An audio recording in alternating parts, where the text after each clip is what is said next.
독일에 계셨던 모 선교사님에게 일어났던 일입니다.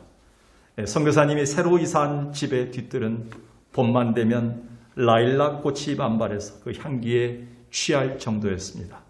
그런데 어느 날 뒤뜰에 나가보니 누군가가 악취나는 쓰레기를 한 무더기 갖다 버린 겁니다. 실수로 그러려니 생각하고 선교사님이 말끔히 치웠는데 그 다음날 아침에 또 오물 쓰레기가 쌓여 있었습니다. 그 다음날도 마찬가지였습니다. 이것을 본 선교사님 아들은 그 법인을 찾아내 당장 고발하겠다고 분노를 표출했습니다. 그때 선교사님은 아들을 만미하면서 다음과 같은 제안을 했습니다. 내일도 만약 뒤뜰에 다시 쓰레기가 놓여있다면 그 위에 사진에 나온 것처럼 예쁜 백합 한 송이를 얹어 놓도록 하자. 그래서 그날부터 그 다음날부터 가족들은 버려진 쓰레기 무더기에 백합꽃 한 송이를 얹어 놓았습니다. 그러기를 여러 번 그러는 사이에 변화가 일어났습니다. 어느 날부터인가 쓰레기는 보이지 않고 그곳엔 다시 이전처럼 라일락 향기가 가득한 뒤뜰로 바뀌었습니다. 일상에서 일어났던 이야기지만 고난주간과 사순절을 우리가 보내면서 그 어느 때보다도 예수 그리스도의 부활이 가져올 회복을 소망하는 우리에게 진한 감동과 동시에 우리가 이 땅에서 부활의 예수를 모시고 사는 이유를 다시금 생각나게끔 합니다.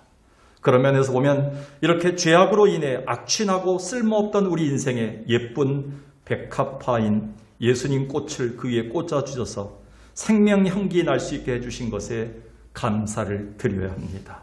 고린도서 2장 14절 15절에 보면 바울은 이렇게 얘기합니다. 우리를 그리스도 안에서 이기게 하시고 우리로 말미암아 각처에서 그리스도를 아는 냄새를 나타내시는 하나님께 감사하노라. 우리는 구원받는 자들이나 망하는 자들에게나 하나님 앞에서 그리스도의 향기가 되게 하셨다. 왜? 백합화이신 예수 그리스도가 우리 가운데 오셨기 때문에 우리 안에는 향기가 나게 되어 있다는 겁니다.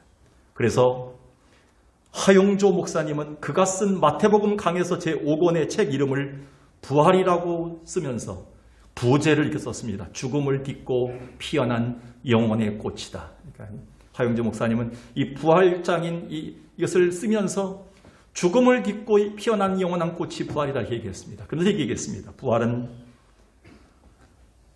죽음에 대한 생명의 선언이고 절망에 대한 소망의 선언이며 현재에 대한 영혼의 선언이고 지옥에 대한 천국의 선언이다. 얼마나 멋진 말입니까? 하용재 목사님은 이미 돌아가셨지만 한나라의 부활의 몸으로 만나고 있을 것입니다. 제가 이 말씀을 준비하면서 우리 성도들을 볼 때 한 분 한 분이 다 꽃임을 알게 돼요. 왜? 예수 그리스도가 오셔서 인생의 꽃이신 예수 그리스도가 꽃을 피웠고 냄새나게 했기 때문에 그 향기 나는 꽃들이 있지 않은가. 그런 의미에서 나태주 시인의 그 시가 생각나더라고요. 나태주 시인이 풀꽃이라는 시를 썼습니다. 원래 풀꽃이었었는데 풀꽃 완이 됐습니다. 풀꽃 완의 시가 이렇습니다. 다 알죠. 자세히 보아야 이쁘다. 오래 보아야 사랑스럽다. 너도 그렇다. 얼마 전에 나태주 시인이 TV에 나와서 이렇게 얘기하더라고요. 이 시가 유명해질 수 있었던 이유는 맨 뒷부분 때문에 그렇다. 너도 그렇다를 안 썼다면 이 시는 유명해지지 않았다는 겁니다. 너무 이기적인 시라는 것입니다. 나는 꽃이다. 그러나 당신도 그렇다. 나태주 시인은 이러더라고요. 이것이 바로 하나님 믿는 사람들이라면 하나님이 우리에게 그렇게 말씀하셨을 것이다. 그런데 최근에 나태주 시인이 풀꽃3를 냈습니다. 풀꽃3 시가 뭐냐면 기죽지 말고 살아봐. 꽃 피워봐. 참 좋아. 어쩌면 우리가 지금 코로나 시대를 겪으면서 우린 자세히 보야 예쁘고 아름답고 사랑스러운 꽃이지만 아직도 많이 기죽어 살았지 않는가. 생명의 꽃을 나타내지 못하고 향기를 나타내지 못하고 살지 않는가. 이 부활절 맞이해서 주님은 우리에게 다시 한번 풀꽃 시리즈 3편을 우리에게 주십니다. 기죽지 말고 살아라. 한번 이제 꽃 피워봐라. 그리고 너무 좋지 않느냐.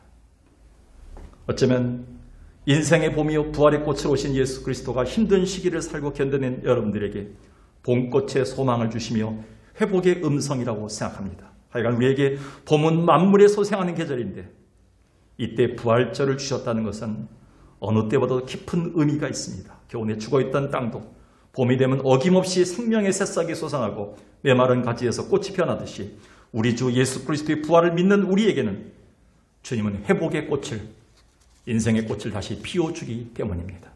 그렇다면 인생의 봄으로 오신 예수 그리스도가 우리에게 무엇을 회복해 주시나요? 오늘 우리는 인생의 보물이신 예수 그리스도가 코로나를 지나는 이때 우리에게 무엇을 회복해 주시길 원하야 되는가? 세 가지입니다. 첫 번째는요, 잠자는 우리의 신앙을 깨워주십니다. 예수님은 십자가를 지시기 전 베다니에서 큰 기적을 행하십니다. 죽은 나사로를 살리신 기적이죠. 그런 죽음의 상황에서 주님은 죽음의 한복판에서 나사로에게 이렇게 선포합니다. 요한복음 11장에 보면 친구 나사로가 죽은 것이 아니다. 잠들었도다. 나는 깨우러 왔노라. 마리아와 마르다는 울며 불며 살려달라고 얘기합니다. 왜 지금 왔냐고 불평불만합니다. 그때 예수님은 그의 죽음을 가르쳐서 그는 끝난 것이 아니다. 잠시 잠드는 것이다. 내가 깨우러 왔다라는 엄중한 선포를 하십니다. 그래서 바울은 예수님의 부활이 무엇보다 죄의 권세를 깨트리는 영생의 소망과 동시에 신자들에게 있어서는 장차 부활에 있을 영적인 잠을 깨우는 것이라고도 교훈했습니다. 그래서 고린도전서 15장 17절과 18, 20절에서 그리스도께서 다시 살아나시는 부활이 없다면 우리는 헛되게 믿은 것이다. 잘못 믿는 것이다. 그리스도 안에서 죽은 자들은 저들이 잠자는 것인데 저들이 잠자는 것이 멸망받은 것이 아니냐. 그러나 예수 그리스도가 죽은 가운데서 다시 부활하심으로써 우리의 잠을 깨우실 것이기 때문에 우리는 영원한 소망이 있는 것이다 라는 것을 소망을 주고 있습니다. 그러면서 예수가 다시 살아나시는 것은 잠자는 자들의 첫 열매가 되게 하셨다라고 얘기합니다. 이것을 우리의 신앙생활에 적용해 보면 부활은 우리의 잠자는 신앙을 깨우는 것이라 할 수 있습니다. 주님이 십자가 죽음을 당했을 때 제자들과 주변 사람들은 다 도망쳤습니다. 그들의 신앙이 잠들었기 때문입니다. 그러나 주님의 부활 사건은 그들의 영적으로 잠든 신앙을 깨우고 이전의 말씀을 다시 회복하게 하였습니다. 주님은 가장 먼저 마리아에게, 자기를 찾았던 마리아에게 영적인 잠을 깨워서 마리아로 더불어 영적으로 잠자고 있는 제자들에게 보냅니다. 그리고 마가복음 16장 10절 11절에 이렇게 얘기합니다. 마리아가 가서 예수와 함께 있던 사람들의 슬퍼하며 울고 있는 중에 이 말을 고하며 예수 부활을 고하죠. 그들은 예수의 살아나셨다는 것과 마리아에게 보셨다는 것을 아직도 듣지도 못하고 믿지도 못하고 있습니다. 왜? 잠자고 있기 때문에. 오늘 예수 그리스도를 그 부활을 받던 마리아가 어쩌면 귀한 또 하나님의 귀한 종들을 통해서 오늘도 부활절을 맞이해서 예수 그리스도의 부활을 통해서 우리를 깨우고 계시죠. 또한 부활의 주님은 제자들을 친히 찾아가셔서 그들의 잠자는 신앙을 깨우십니다. 요한복음 오늘 본문 20장 19절 이후부터 몇 절을 보면요. 안식 후 첫날 저녁에 제자들이 유대인들을 두려워하여 모인 곳에 문들을 닫았더니, 왜 문을 닫았습니까? 두려움 때문에, 실망 때문에, 절망 때문에 닫았습니다. 저들의 삶의 잘못된 신앙, 잠자는 신앙, 하나님을 믿어도 하나님을 부르면서도 전혀 살아계신 하나님의 꽃이, 내 안에 예수의 생명의 꽃이 다시 만발하지 못한 자들, 잠든 자들을 향해서 주님은 저들의 문을 열어놓으시기 위해서 오셨습니다. 우리의 문을 열면서 다시 잠자는 우리를 깨우시는 주님이 부활절에 오신 예수 그리스도 아니겠습니까? 그리고 제자들에게 자기의 옆구리를 보이십니다. 그리고 만져보게 하십니다. 놀랍게도 제자들이 주를 보고 기뻐하더라. 다시 기쁨을 회복하게 하십니다. 그리고 저들을 향해서 숨을 내쉬면서 성령 충만을 주십니다. 성령을 저들에게 받게 하십니다. 저들을 다시 일으키는 거죠. 성령을 통해 깨우십니다.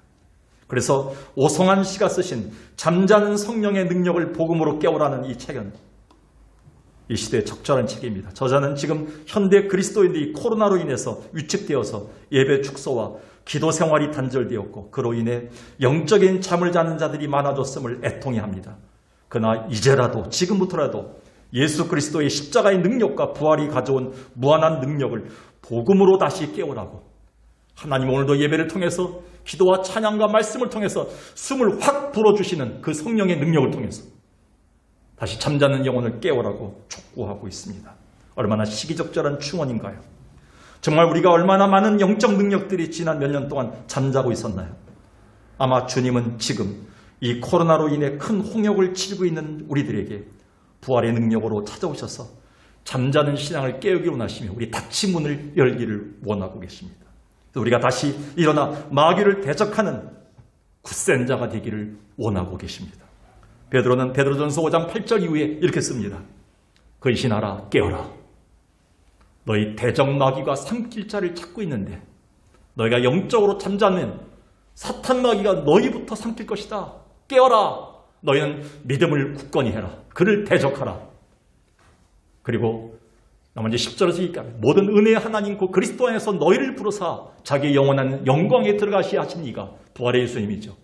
잠깐 고난을 당한 너희를 친히 온전하게 하시며 굳건하게 하시며 강하게 하시며 터를 견고하게 하실 것이다.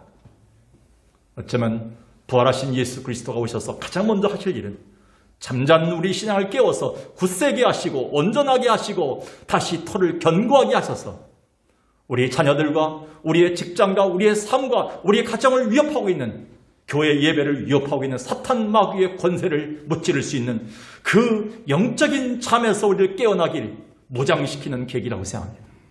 사랑하는 여러분, 아무쪼록 우리는 이번 부활절에 우리의 잠자는 신앙이 부활의 주를 통해서 깨어나기를 주의 이름으로 간절히 축원합니다. 두 번째는요, 우리의 멈추어진 복음을 다시 흐르게 하십니다.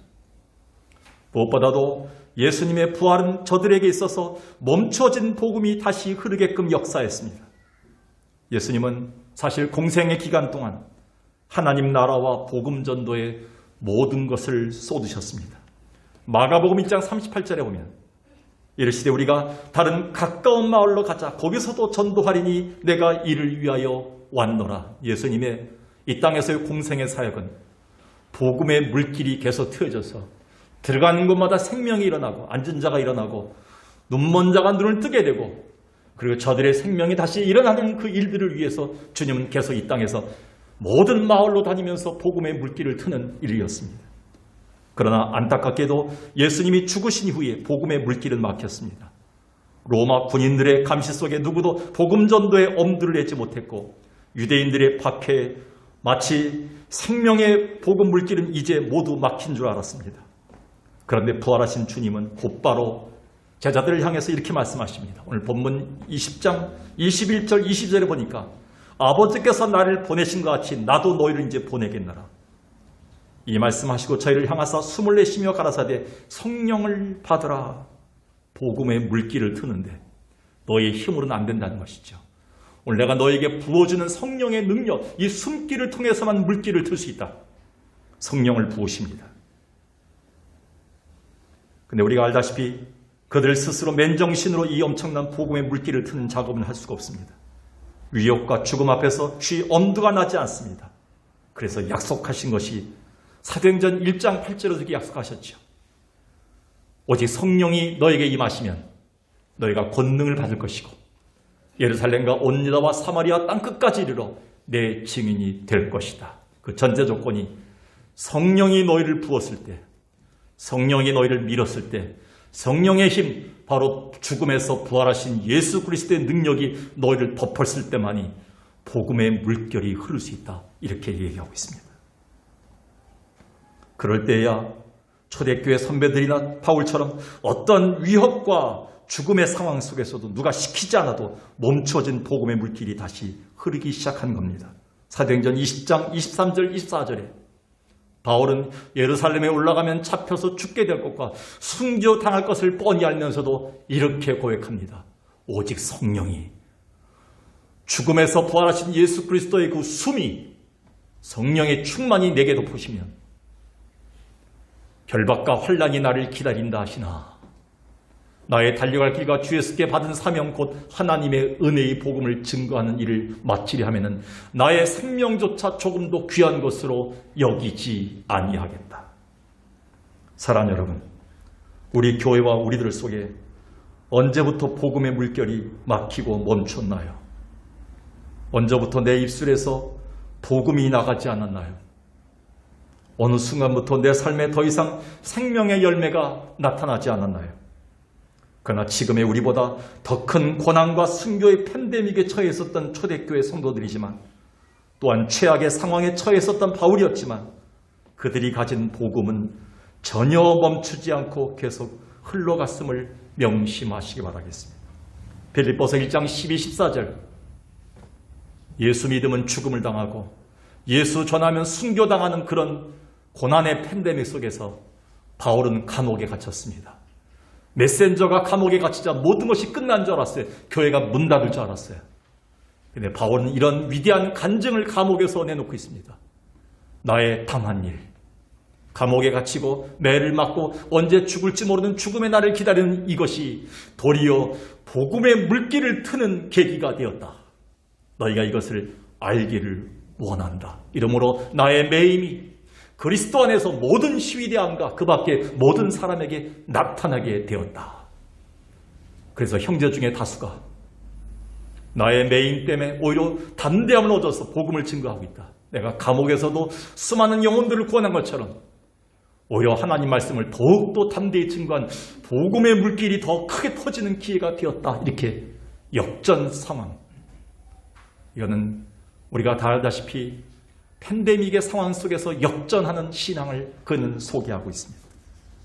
얼마나 멋있습니까? 그렇기에 바울은 자신의 유언장과도 같은 디모데에게 전한 편지에서 이렇게 아주 엄숙하게 명령하고 있습니다. 이게 바울의 마지막 유언장이죠. 그는 디모데에게 아주 엄숙하게 이렇게 얘기합니다. 오늘 우리가 부활절을 맞이한 다시 새길 주님의 음성이라고 생각합니다. 디모데후서 4장 1, 2절에 이렇게 얘기합니다. 하나님 앞과 살아있는 자와 죽은 자를 심판하실 그리스도 예수 앞에서 그가 나타나실 것과 그의 나라를 두고 엄히 명하노니. 바울이 그렇게도 하고 싶었던, 그렇게도 거룩하게 무겁게 딱 한마디 하고 싶었던 말, 마지막 유언 이겁니다. 너는 말씀을 전파하라. 그런데 네가 기분 좋을 때, 시간 날 때, 돈이 있을 때, 건강할 때 그때 전하고 그렇지 않으면 그만두라 이렇게 얘기하지 않고 너는 시즌을 만나든지 언 시즌 또는 오프 시즌 어떤 시즌에 관계없이 너의 상황이 어떻게 변하든지 관계없이 거기에 아랑곳하지 않고 언제든지 가르치고 교훈하고 세우고 생명을 주고 복음의 물결을 흐르게 하는 것은 멈추지 말아야 된다. 이게 마지막 유언장이었습니다.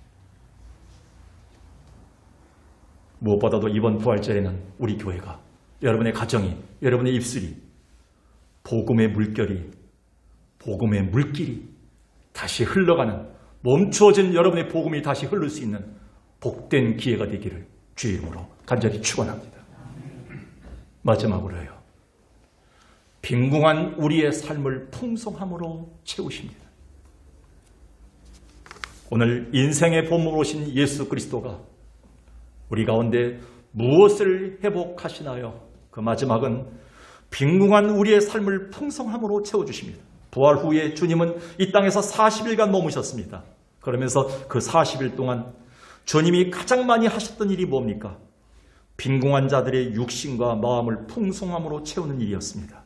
따라서 부활의 주님은 두려움과 슬픔에 잠겨있던 여인들을 먼저 찾아가셔서 그 빈궁한 마음을 평안함으로 채우셨습니다.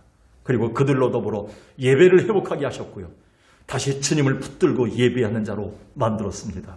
마태복음 28장 8절 9절 그 여자들이 무서움과 큰 기쁨으로 무덤을 빨리 떠나 예수 그리스도의 부활과 그 가운데 한편에 있는 이 두려움, 엄숙한 두려움 속에서 예수의 부활을 만났지요.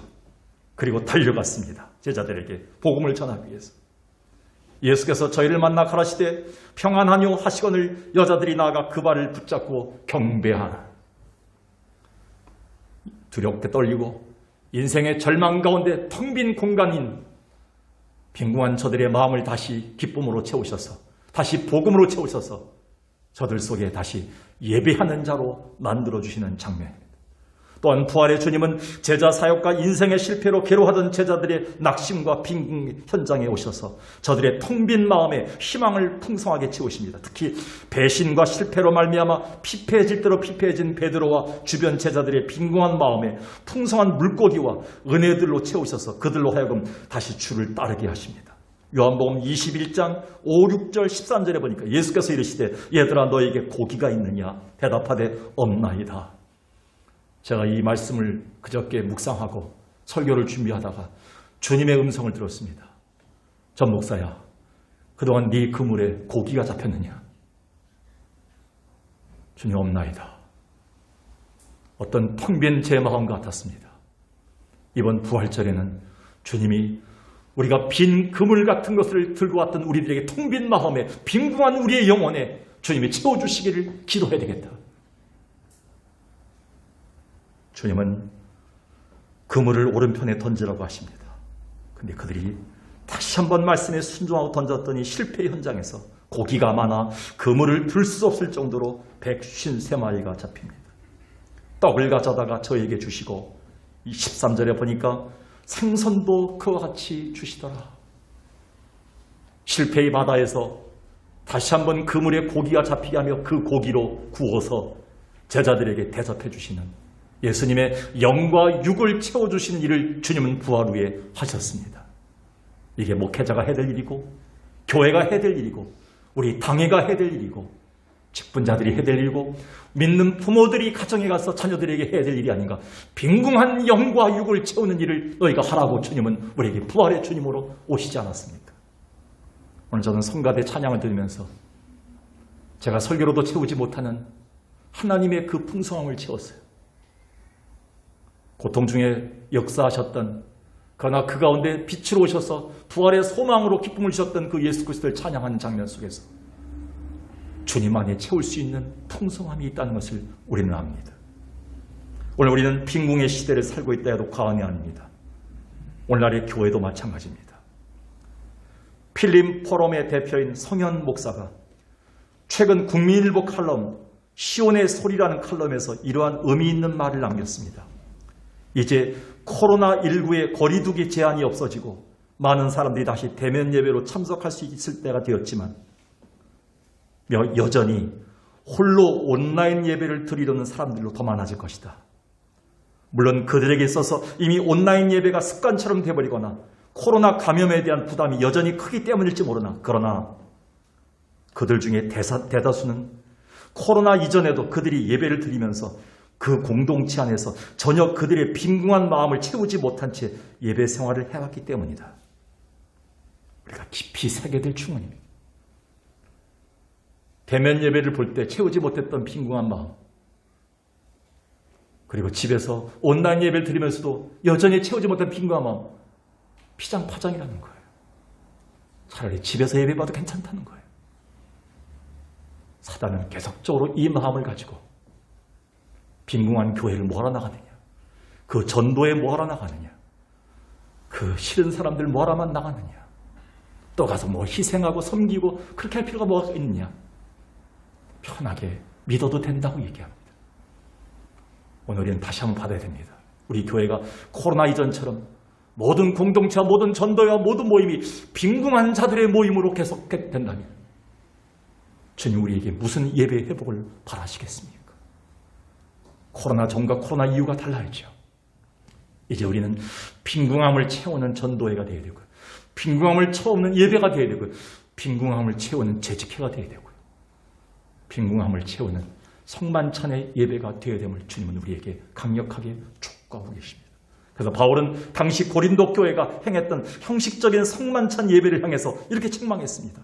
고린도전서 11장 22절. 너희가 먹고 마실 집이 없어서 교회 와서 먹고 마시느냐? 너희가 하나님의 교회를 업신여기고 빈궁한 자들을 부끄럽게 하느냐? 그 당시에 가진 자들과 없는 자들로 나눠진 교회를 보면서 배불리 먹는 자들과 못 먹는 자들을 구별하는 걸 보면서 여전히 가난하고 빈궁한 이웃들이 생겨나는 교회 현장을 보면서 주님은 바울을 통해서 이렇게 책망하셨습니다. 이거는 영과 육에 있어서 마찬가지입니다. 오늘 우리는요, 하나님의 교회는 무엇보다도 빈궁한 자들을 주님의 부활의 생명으로 풍성히 채우는 곳이 아니겠습니까? 한 명이 모이더라도 6명이 모이더라도 비록 초라한 모임일지라도 빈궁한 자들이 모여 빈궁한 삶이 부해지고 그 안에 주님의 부활의 생명으로 가득해지기를 주의 이름으로 축원합니다. 그러면서 우리는 명심해야 됩니다. 우리 교회와 우리 모든 영육을 풍성함으로 채운 일을 계속하도록 우리는 기도해야 됩니다. 요한복음 10장 9절 10절에 예수님이 이 땅에 오신 목적은 내가 문이다. 누구든지 나를 통해서 들어와야 된다. 주님은 예수 그리스도가 문임을 얘기합니다. 담임 목사나 유명한 목사가, 유명한 교회가 문이 돼서는 안 됩니다. 이제 그런 시대는 지나간 거예요. 교회 주인은 예수 그리스도예요.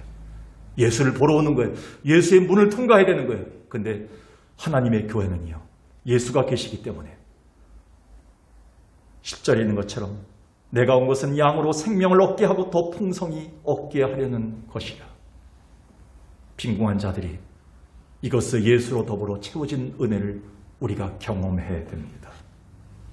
만약 우리가 아직도 이 풍성을 채우지 못하고 빈궁한 삶이 계속된다면, 그리고 코로나 상황으로 더욱더 피폐해지고 시들어간다면 이번 부활절엔 부활의 주님을 말미암아 다시 한번 빈궁에서 풍성함으로 채워진 은혜를 사모하면서 보내야 될 것입니다. 폴란드의 크라우프 아우츠비츠 수용소는 수많은 유대인들이 학살당했던 악명 높은 장소입니다. 2차 대전이 한창일 때 수많은 유대인들이 그곳에 가스실을 향하면서 이렇게 처참히 외쳤습니다. 하나님, 당신은 과연 지금 어디 계시나요? 왜 이런 끔찍한 일을 우리에게 허용하시나요?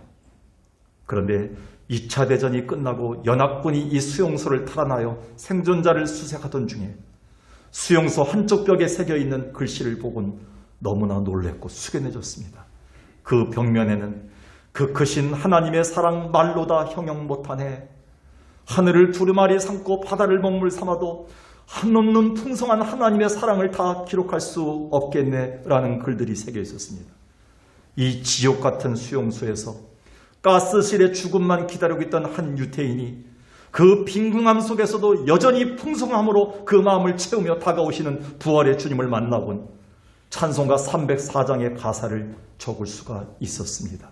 그리고 그 밑에는 또 하나의 글씨가 새겨져 있었습니다.